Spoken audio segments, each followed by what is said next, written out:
Saludamos a aquellos que nos ven, hermano, que son cantidad de personas que nos ve por internet, la televisión. Este día, la semana pasada yo estaba reparando mi vehículo en un lugar y pasa un indigente, hermano, pero mire, usted lo vio, lo veía todo sucio, pero donde me ve sentado esperando me dice: yo lo conozco, lo veo predicando en Higüey. Un indigente, hermano, que pasó por la calle en Romana. Yo lo veo y lo conozco. Usted es pastor de Higüey y yo lo veo por televisión. Yo me quedé sorprendido. Si un indigente me ve, muchos más también, ¿verdad?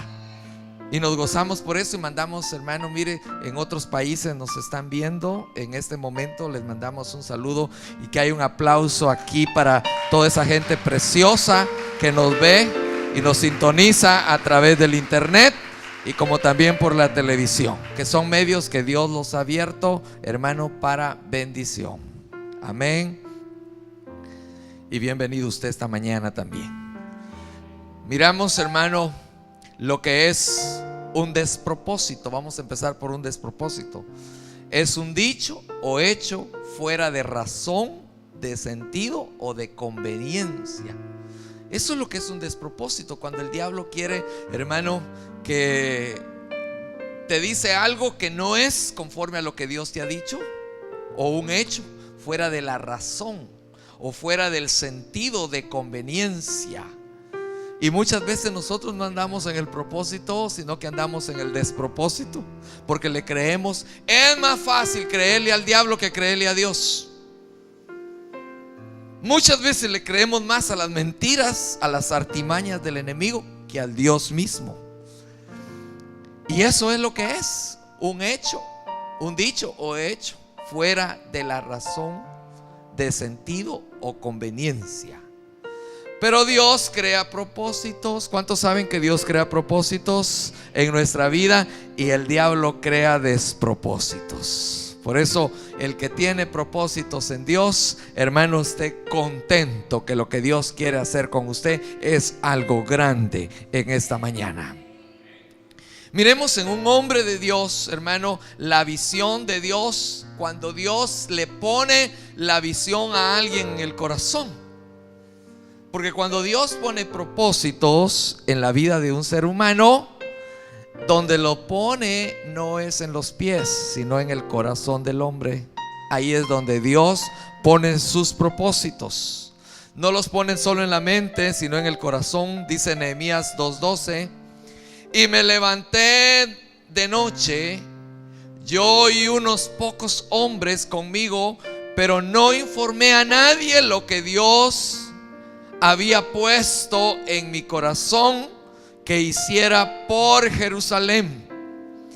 Y no había ningún animal conmigo excepto el animal sobre el cual yo iba montado. Mire qué lindo entender la visión de Nehemías, porque no era para su propio beneficio, sino era a beneficio de la ciudad de Jerusalén. ¿Cuántos quieren que Dios les hable esta mañana? Y si tienen necesidades, las ponemos delante del Señor. Si trajo alguna necesidad, que el Señor supla conforme a sus riquezas en gloria. Oramos, Padre, en el nombre de Jesús.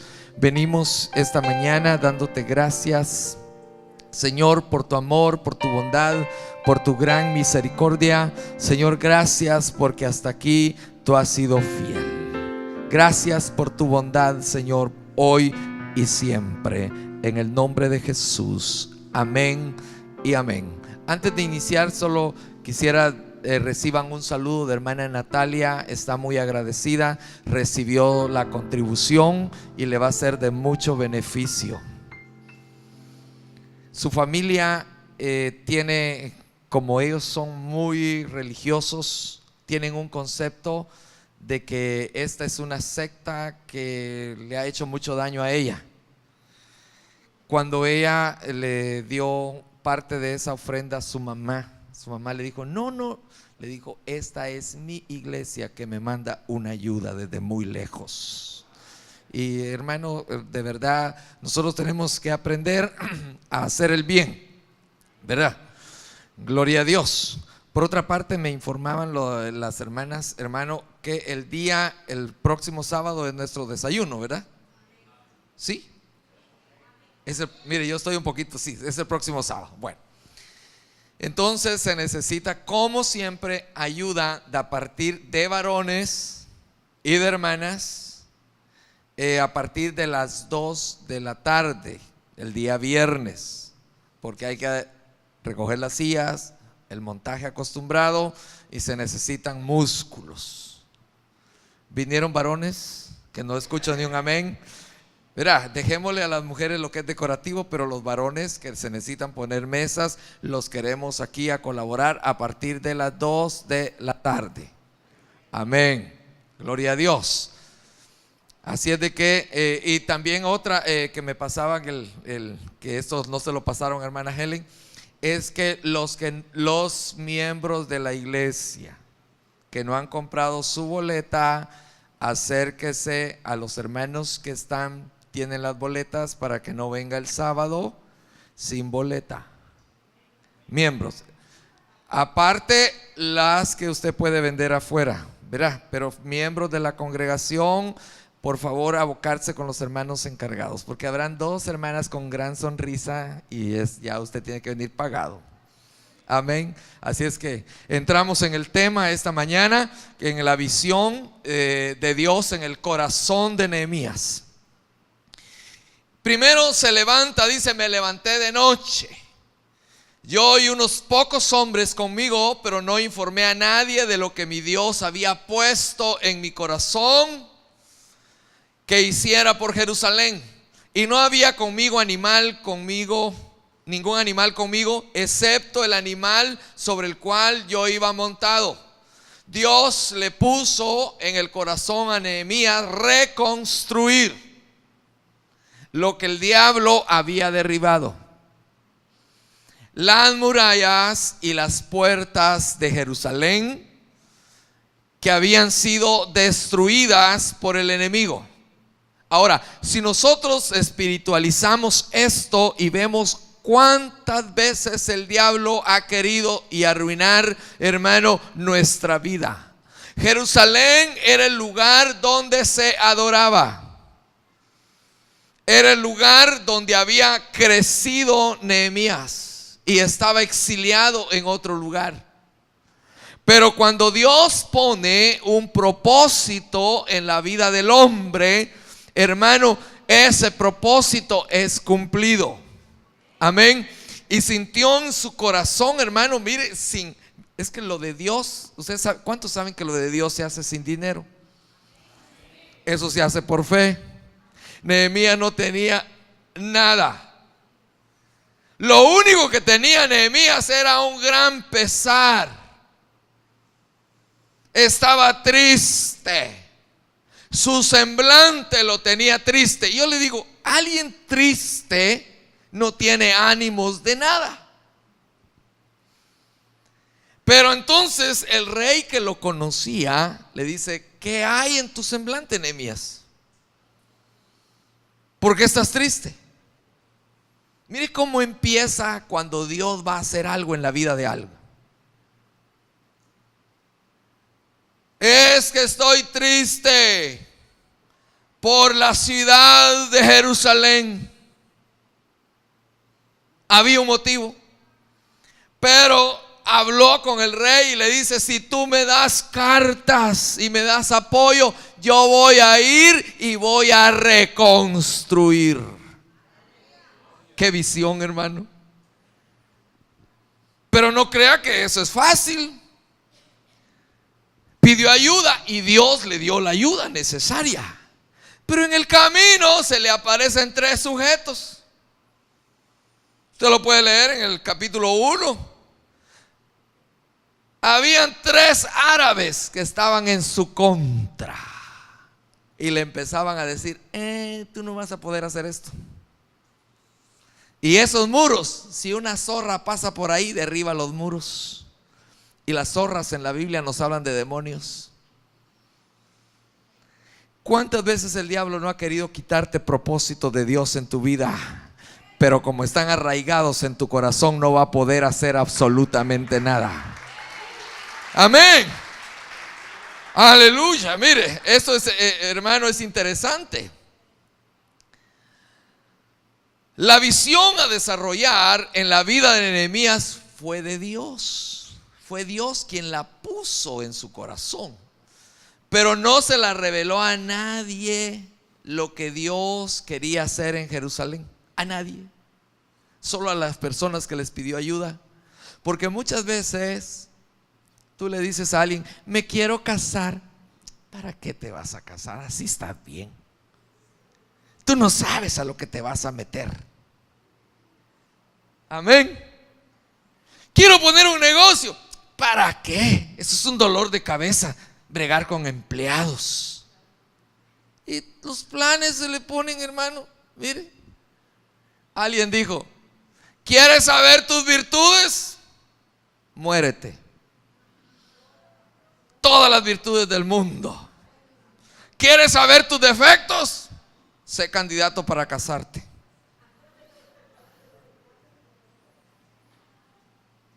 Por eso no podemos a veces revelar a todo mundo lo que Dios pone en nuestro corazón, porque no nos van a entender. Ahora, cuando hay un propósito santo de Dios, Dios te entiende porque es de Él. Aleluya, hermano. Pero había un despropósito en el corazón de sus enemigos, quienes trataron de desviar la visión de Dios. Y fíjese que hay un texto que no lo escribí, pero usted lo busca en su casa. Dice, hermano, ahí que ellos se burlaban tanto de la visión de Nehemías que le decían: a ver qué hacen esos débiles judíos. Porque el diablo no va a ver tus fortalezas, va a ver tus debilidades. Y al mostrar tus debilidades te vas a minimizar. Pero en Cristo Jesús, hermano, lo pequeño Él lo hace grande. Aleluya. Amén. El diablo nos quiere hacer, hermano, mire, nos quiere hacer sentir como cucarachas fumigadas, que no servimos para nada. Pero en Dios te dice: no, todo lo puedes en mí, que yo soy tu fuerza. ¿No es cierto que así dice la Biblia? Todo lo puedo en Cristo que me fortalece. Lo decimos todos juntos, porque a veces, hermano, lo oímos y no lo creemos. Pero ahora que esa palabra se haga rema en tu vida: todo lo puedo en Cristo que me fortalece. No fuera de Cristo, en Cristo. Gloria a Dios. Dice el Salmo 16:1: cuídame, oh Dios, porque en ti busco refugio. Y la palabra hebrea que David usó para cuídame, guárdame, o persevérame, está lleno de muchos significados. Y dice en esencia: pon un cerco a mi alrededor, una pared de espinas protectoras, guárdame y manténme, observa todos mis movimientos, mis entradas y salidas. Porque eso es lo que hace Dios con nosotros. Cuando usted tiene un pensamiento que viene del corazón de Dios, que el Señor haga un cerco para que el enemigo no se lo dañe. Y le voy a decir algo, mire, ¿usted sabe por qué le dieron vinagre a Jesús en la cruz del Calvario? Cuando Él dijo: tengo sed, ¿por qué no le dieron agua, sino que le llevaron vinagre?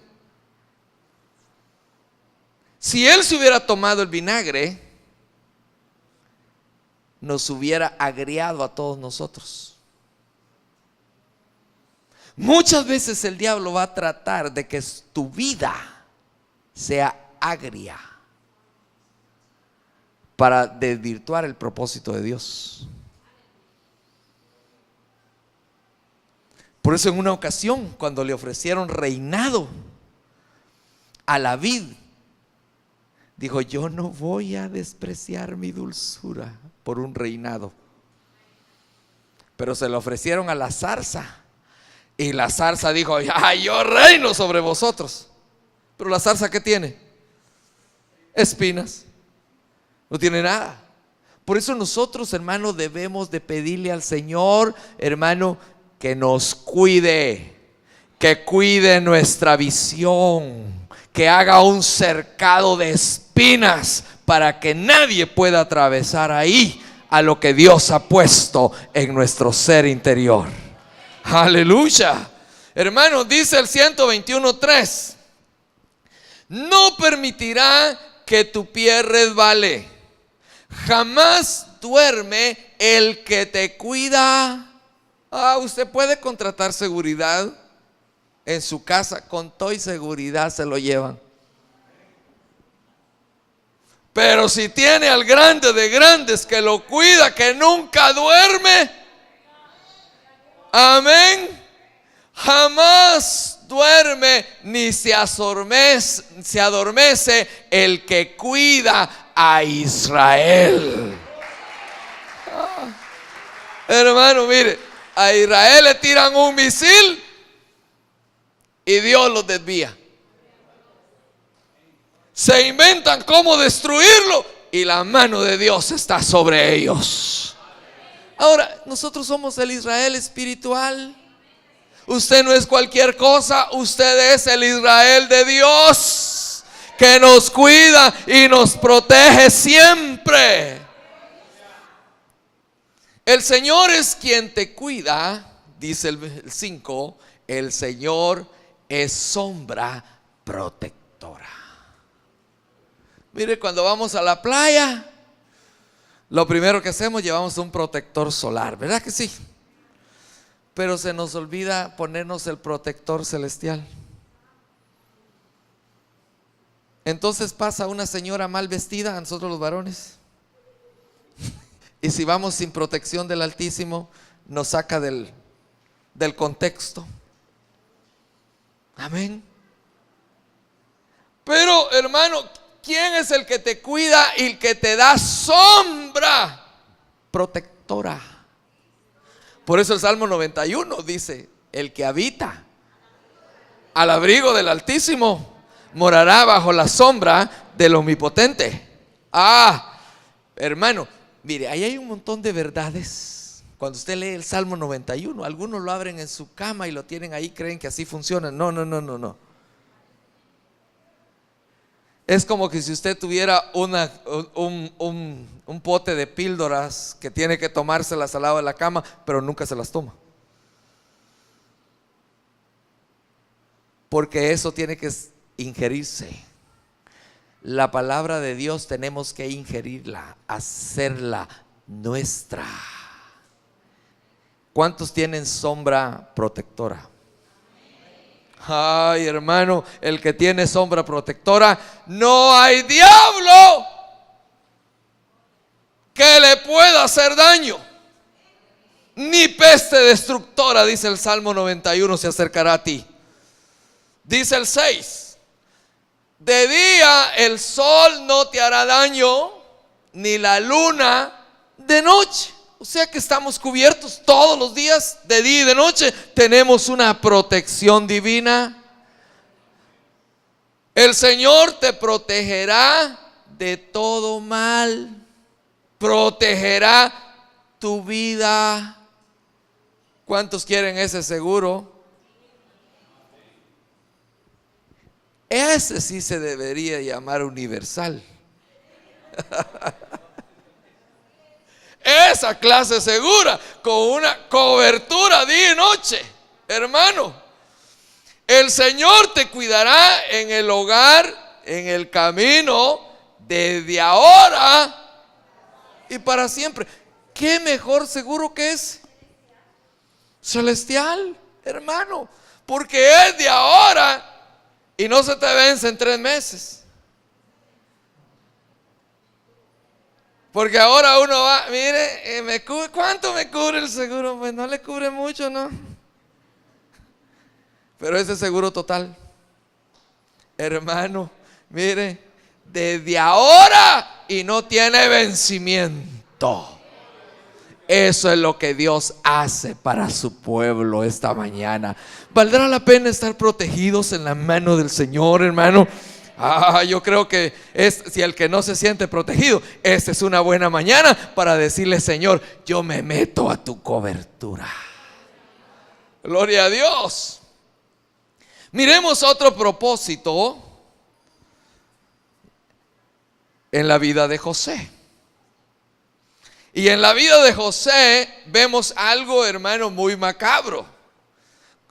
En el capítulo 45, versículo 4, dice: no obstante, José insistió: acérquense. Cuando ellos se acercaron, él añadió: yo soy José, el hermano de ustedes, a quien vendieron en Egipto. Y vamos a leer en un momento, hermano, porque usted sabe que en José hubieron propósitos de Dios, pero despropósitos del diablo. Amén. Si nosotros nos ponemos a estudiar la vida de José, ¿cuántos propósitos de Dios habían y cuántos despropósitos del diablo? Lo primero que le pasa a José es que sus hermanos lo venden. Un despropósito para desviarlo de lo que Dios quería hacer en él. Pero ahora, por favor, no se aflijan más ni se reprochen el haberme vendido, pues en realidad fue Dios quien me mandó delante de ustedes para salvar sus vidas. Pero ¿cuándo lo entendió José? Miremos el despropósito en la vida de José. Hermano George, si me consigue el cargador, que tengo problemas con esa batería. Gloria a Dios. Dice el 35:7. Cierto día José tuvo un sueño y cuando se lo contó a sus hermanos, estos le tuvieron más odio todavía. Había propósito de Dios con los sueños de Dios en su vida, hermano. Y mire, pues les dijo: préstenme atención que les voy a contar lo que he soñado. Gracias, hermano George. Resulta que estábamos todos nosotros en el campo atando gavillas. De pronto mi gavilla se levantó y quedó erguida, mientras que las de ustedes se juntaron alrededor de la mía y le hicieron reverencias. Óigame, sus hermanos mayores eran hijos de otro matrimonio. Y el chiquitito, cuando nace, viene el padre y le hace una túnica de colores. Y las túnicas de colores no se le ponían a cualquier persona, sino a alguien que iba a tener reinado o era distinguido. Por eso nosotros vemos la vida de José y la vida de Jesús y es la misma. Porque sobre quién echaron suertes cuando Jesús no sobre sus túnicas la rasgaron y echaron suertes. En la vida de José, lo que sus hermanos primero hicieron fue que su túnica de colores la mancharon de sangre y se la llevaron al padre, le quitaron su túnica. Mire cómo el diablo, hermano, querían desaparecerlo del mapa para que no cumpliera el propósito de Dios en su vida. Amén. Yo le estoy dando a grandes rasgos porque aquí hay mucho, hermano, mucha letra que entender. Dice el 37:18: como ellos alcanzaron a verlo desde lejos, antes que él se acercara, tramaron un plan para matarlo. Sus hermanos se dijeron unos a otros: ahí viene ese soñador. Un sueño que no había nacido. No fue un sueño de salchicha, Porque hay gente que sueña por haber comido mucho. Me soñé. Sí, pero fue un sueño de salchicha. Pero este sueño se lo había dado Dios a José. Son revelaciones. Dice el 37:27, en vez de eliminarlo, vendámoslo a los ismaelitas. Al fin de cuentas, es nuestro propio hermano y sus hermanos estuvieron de acuerdo con él.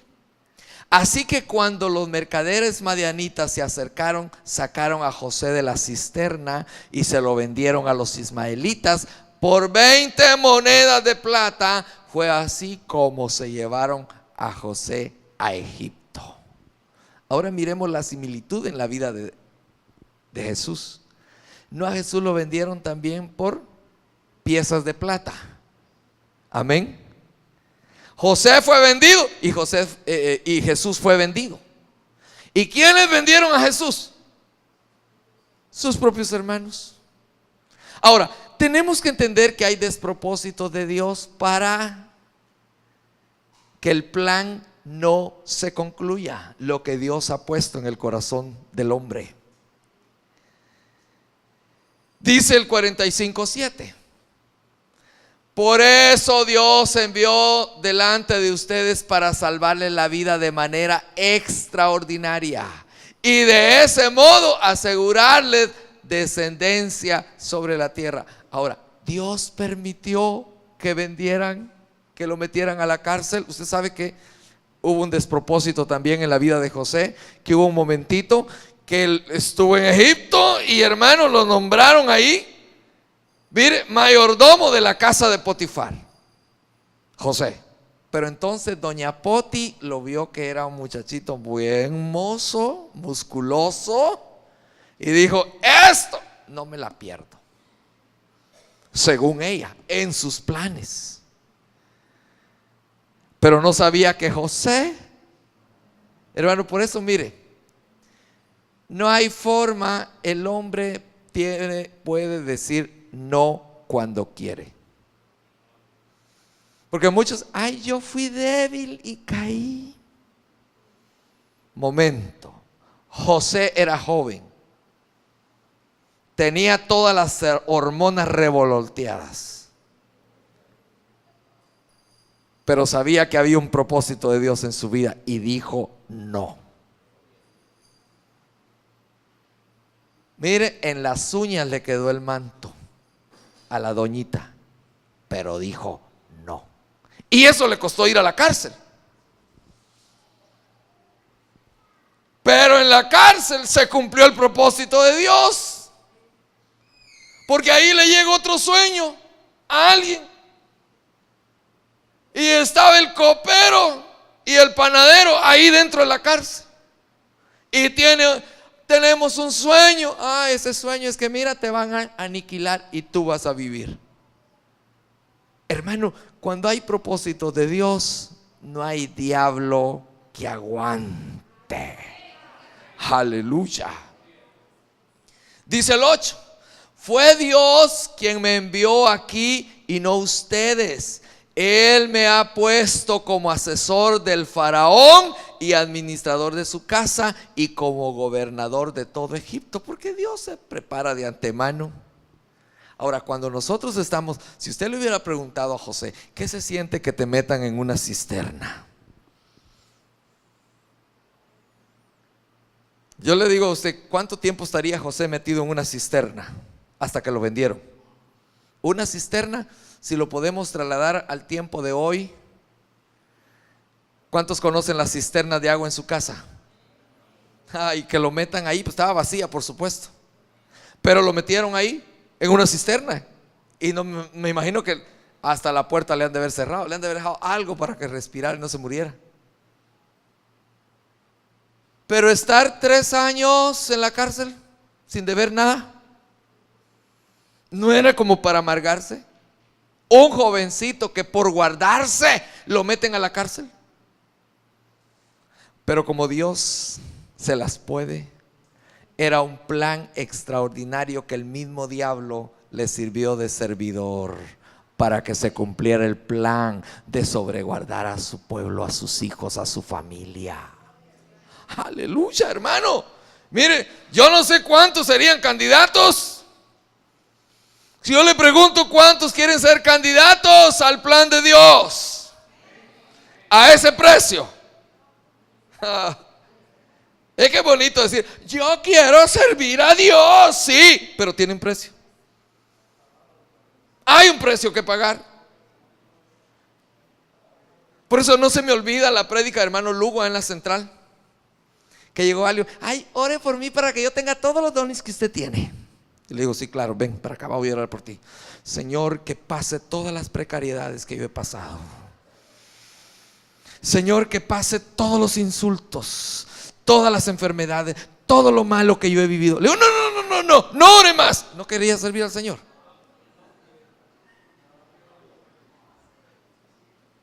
Porque hay un precio que pagar. Hay un precio que pagar. José pagó ese precio. Hermano, ¿qué será que? Mire, uno en su carne, y usted me va a entender. ¿Hablaron mal de José? Sí. Porque la doñita esa dijo, él me quería forzar.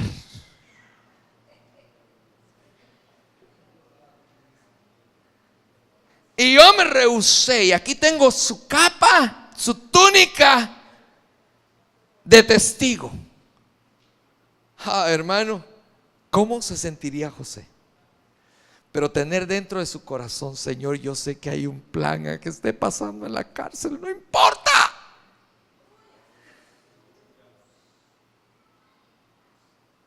Hermano, eso es difícil. Cumplir el propósito de Dios no es fácil. Pero Dios va a llevar a cabo su plan, aunque pase lo que pase. Tiene un precio que pagar. Y yo le aseguro, ¿le gusta a usted cuando hablan mal de usted?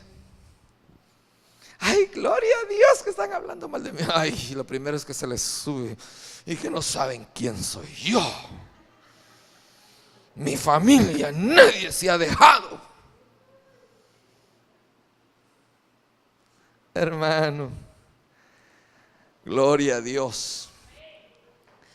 Cuando Dios cumple su propósito en nuestra vida, Génesis 50:20 dice: vosotros pensasteis hacerme mal, pero Dios lo tomó en bien para que sucediera como vemos hoy y se preservara la vida de mucha gente. O sea que todo lo malo que nos pasa, obra. ¿Para qué? Para bien. Amén. A veces no entendemos por qué no llueve sobre mojado. ¿Y por qué a mí? Porque contigo es que Dios quiere tratar. Amén. ¿No quieres tú que Dios te tome en cuenta en su plan? Pues contigo es el asunto. Ahora pues, dice el 21, no temáis, yo proveeré por vosotros y por vuestros hijos. Y los consoló y les habló cariñosamente. Cuando se le revela, yo soy su hermano José, al que ustedes vendieron. Que tú eres José. Sí, al que metieron ustedes en la cisterna. Yo soy. Pero no se preocupen, yo no tengo resentimientos contra ustedes. Ahora entiendo que fue un plan de Dios, porque ahora yo les voy a proveer de lo mucho que el Señor me ha provisto a mí. A veces no entendemos los sufrimientos. Yo no sé qué me pasa. No te enfoques en eso. Mira el final de la película. No sé cuántos han llorado con una película. Yo a veces he llorado y se me hace un nudo en la garganta viendo una película. Pero al final de la película yo río con el actor, hermano, porque así es. ¿No es cierto que Pedro, siendo Pedro, amaba tanto a Jesús y en un momentito se le metió el diablo? Y le dijo: Jesús, yo no voy a permitir que nada de eso te acontezca. ¿Y qué le dijo Jesús? Ay, Pedrito, yo sabía que me amabas tanto, Pedro, qué bueno. ¿Qué le dijo Jesús? Apártate de mí, Satanás, que esto está en el plan de Dios, que yo vaya a la cruz. Porque en un momento, tal vez con buenas intenciones, porque yo no veo nada malo en la vida de Pedro, fue una buena intención acarnalada. Buena intención, hermano. Mire, Pedro no tenía mala intención con Jesús. Y es más, se le va la lengua. Porque cuando uno está emocionado, hasta la lengua se nos va prometiendo, ¿sí o no? Es más, Jesús, yo no solo te voy a defender, sino que hasta mi vida doy por ti. Y a la vuelta de la esquina le digo: ay, Pedrito, mira, a la vuelta de la esquina el gallo te va a cantar 3 veces. Y Pedro no entendió el mensaje. A la vuelta de la esquina ya no era Jesús al quien él iba a defender, ni mucho menos iba a dar su vida por él. ¿Sabe qué hizo? Tú eres uno de ellos. No, yo. Claro, tú eres uno de ellos. Y el gallo le canta la primera vez. Y siguió. Tú eres uno de ellos. Luego la tercera vez le dijo: mira, tú eres uno de ellos porque hablas y caminas como él camina. Oh, y ahí le cantó la tercera vez el gallo. ¿Cuántas veces nos habrá cantado el gallo a nosotros?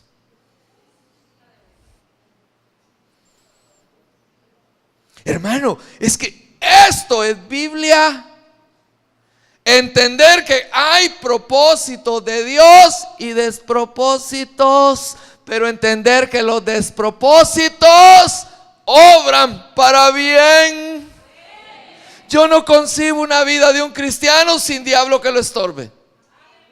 Si el diablo no te molesta, es que sos compinche de él.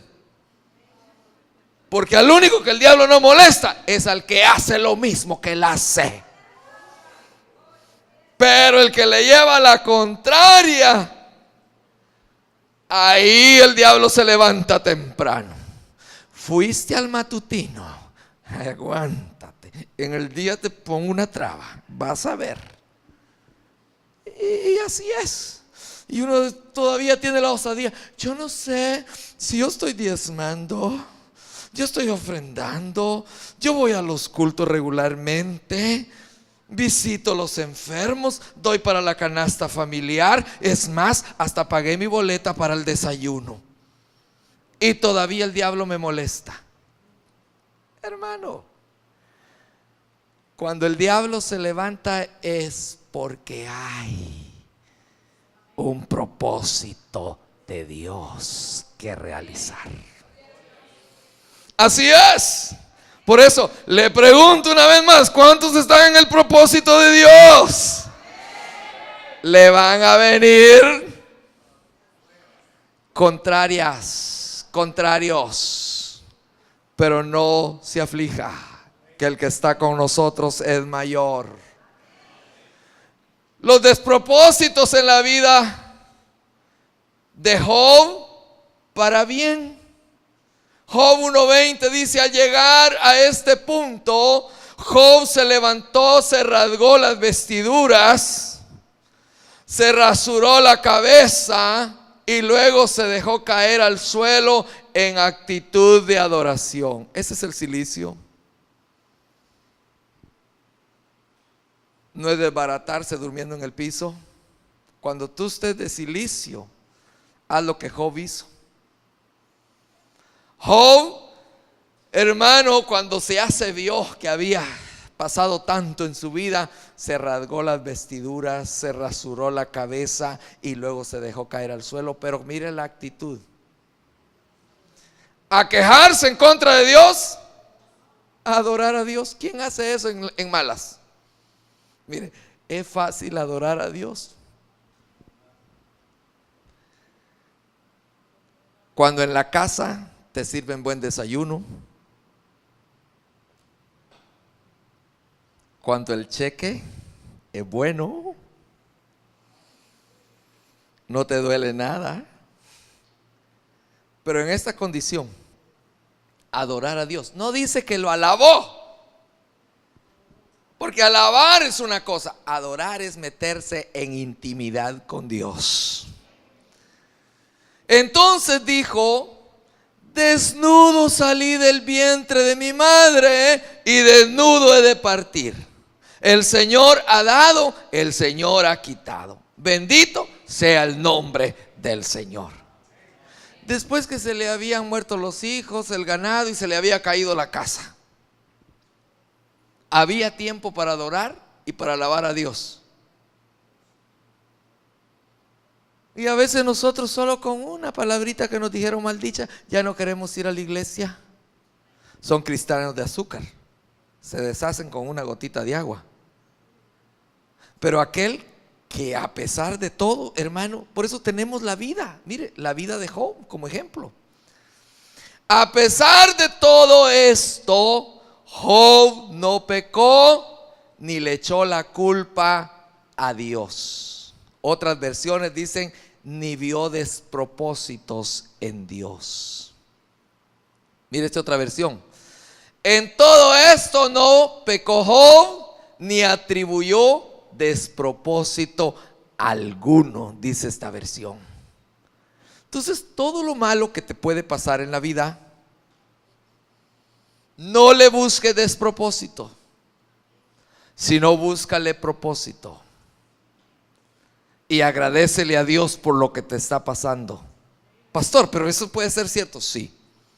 Cuando nosotros aprendemos a agradecerle a Dios por lo que nos está pasando o nos ha pasado, es cuando Dios revela el plan perfecto que Él tiene. Amén. No crea, hermano, que las cosas malas es porque yo no andaba. No, Dios tiene un plan.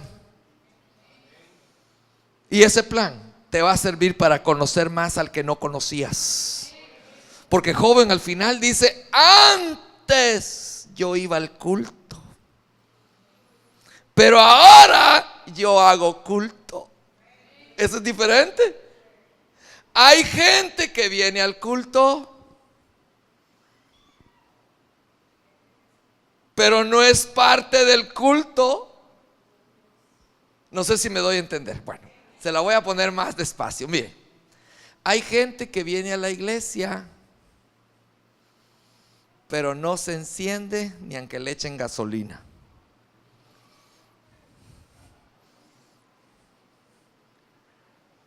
Pero hay gente que viene a la iglesia y no han empezado a cantar el primer canto y ya está metido en la presencia de Dios.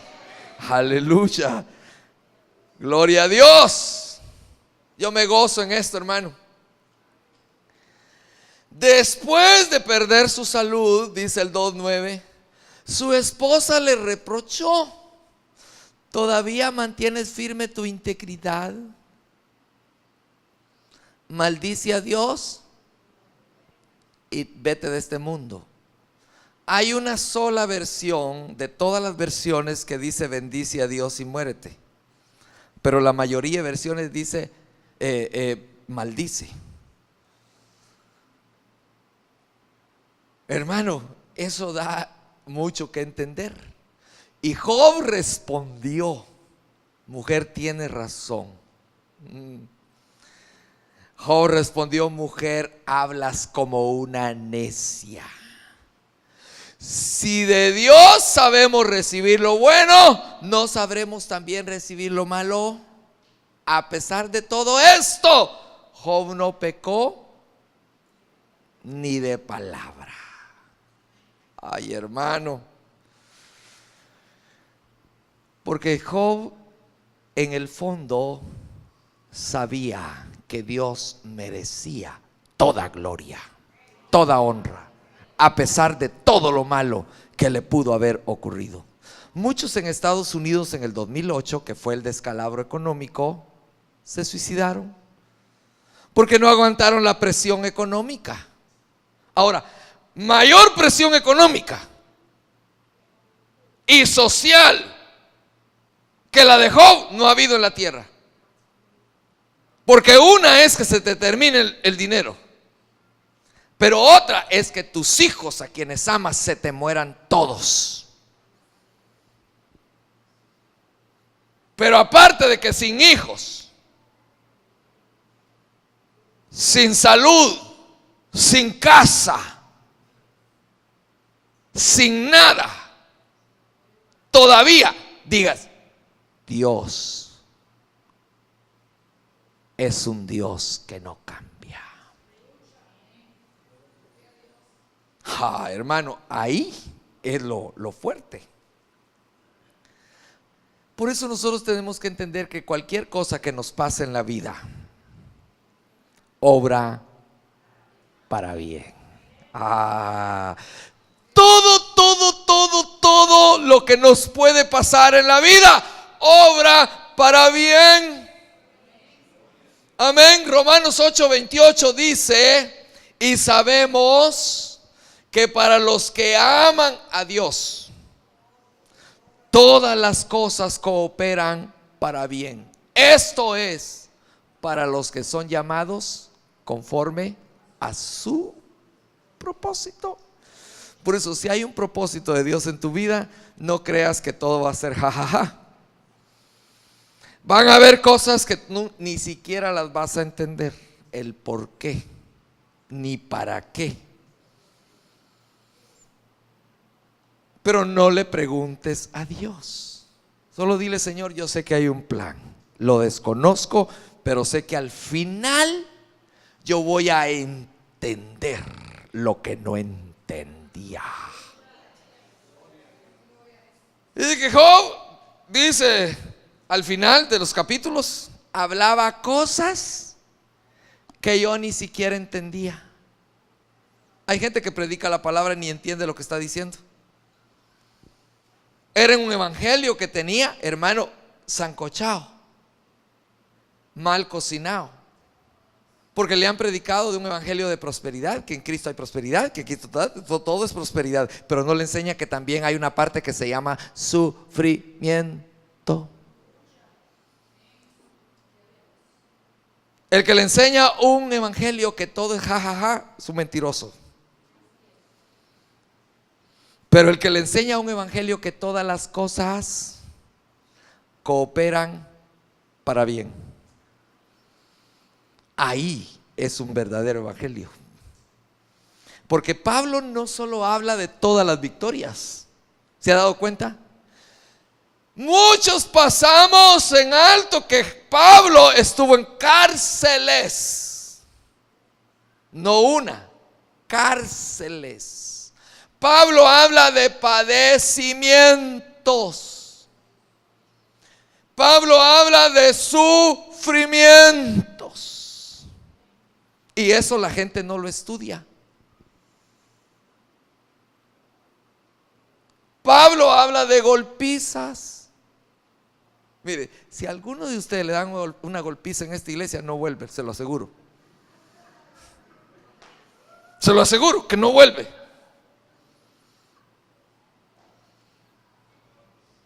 No vuelve. Ahí yo no pongo un pie.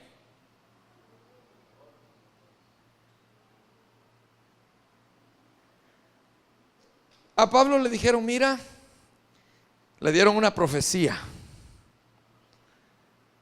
Al dueño de este cinto le van a dar una cuando llegue a tal lugar que ni se va a querer, no vayas.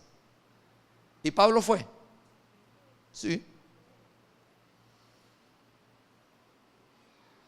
Ay, me habló el profeta o la profeta. No voy, no. Pablo sabía a qué se estaba metiendo y que había un propósito de Dios, y fue.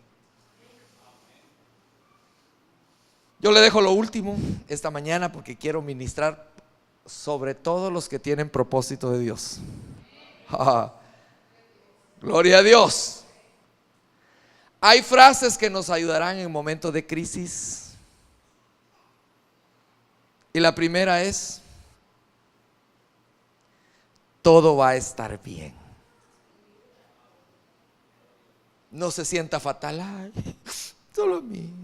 Ni los hermanos vienen a verme, ni a visitarme, ni me llaman siquiera. Mire, que no lo llame nadie,